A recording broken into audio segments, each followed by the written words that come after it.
Peter King, absolute must-read, absolute must-go-to site, themondaymorningquarterback.com. Okay, Aaron Rodgers gone.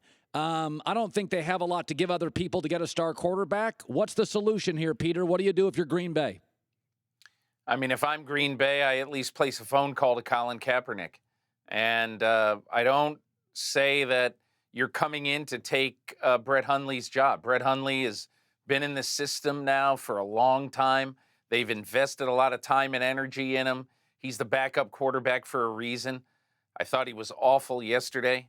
And the question is, do you want to give your season up, basically put your entire season on the shoulders of Brett Hundley, an unproven fifth-round pick? And I mean, I'm dead serious when I say this.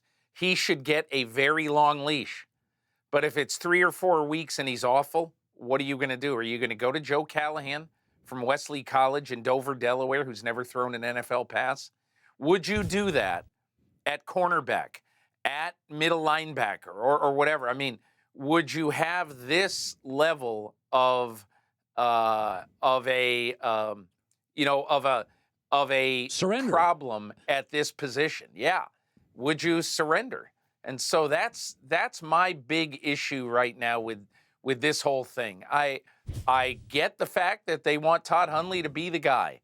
And, I'm not making any value judgment. Brett Hundley.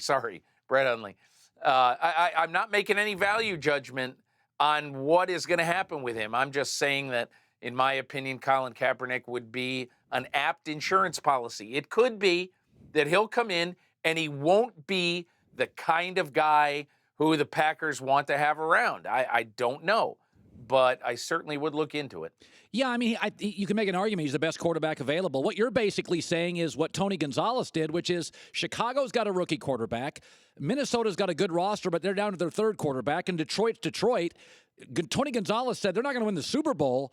You can still be a playoff team in this division. So, I mean, that's basically your argument is that, now my question becomes with Kaepernick filing a grievance against the owners.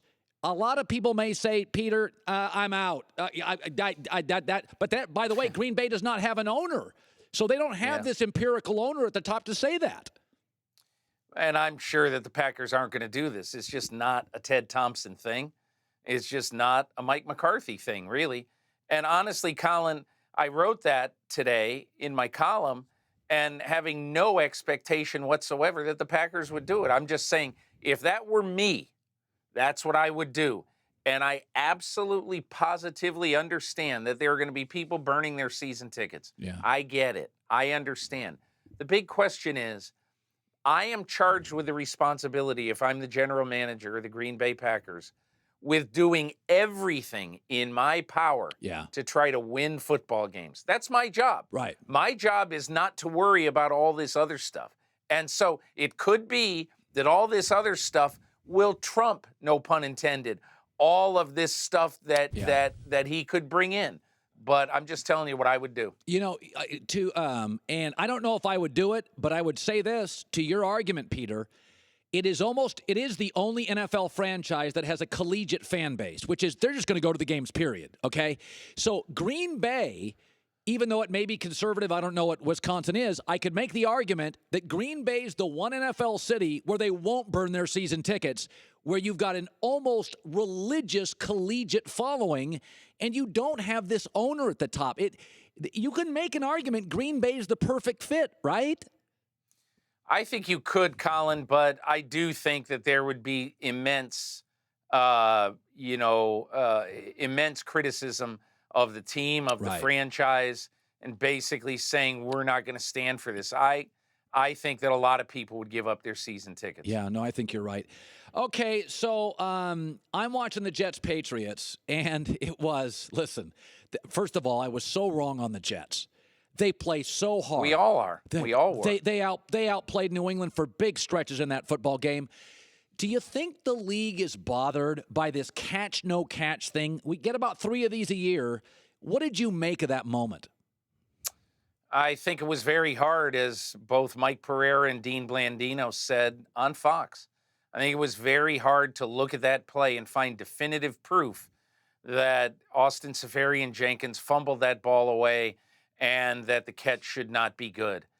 But I'll just make this point, Colin. I mean, if you go by, and I went back last night and I read the rule, and I understand why this was a really controversial play. I think my biggest issue with this is that replay is in here to correct obvious wrong calls. Yeah. Definitively, absolutely wrong calls.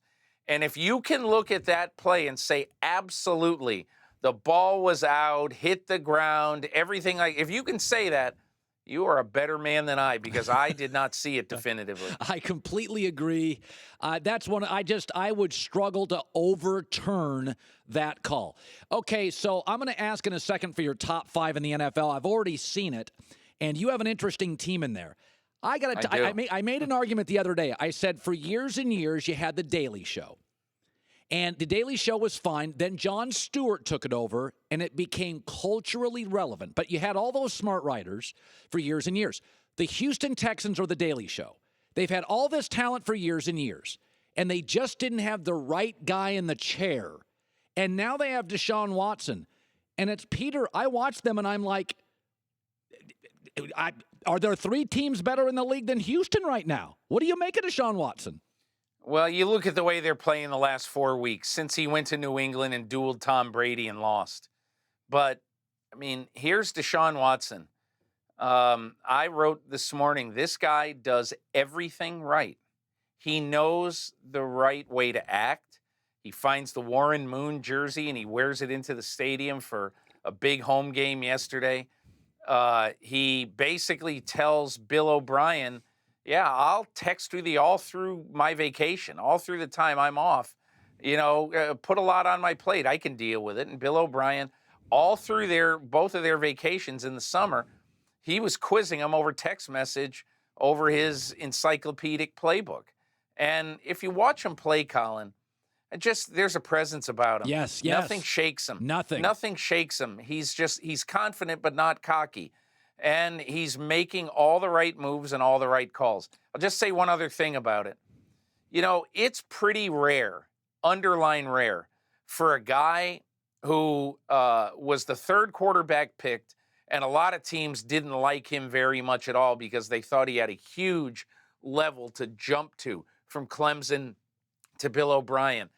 And when you see now that after 5 starts, not 6, but 5, after 5 starts, he's leading the NFL in touchdown passes. It's rather amazing. I mean, here's a guy who's thrown 12 touchdowns in the last 3 weeks. That's the most of any 3-week span by a rookie in NFL history. And so I like Houston. You asked who's in my top 5. I know it's weird to put a team that's 3-3, number 5, but I put them right behind Kansas City, Philly, New England, and Pittsburgh. Thanks for watching. Subscribe here to get the latest from the show. Also, be sure to check out more of the best clips from The Herd, or go watch a few segments from the newest show on FS1, First Things First, with Chris Carter and Nick Wright.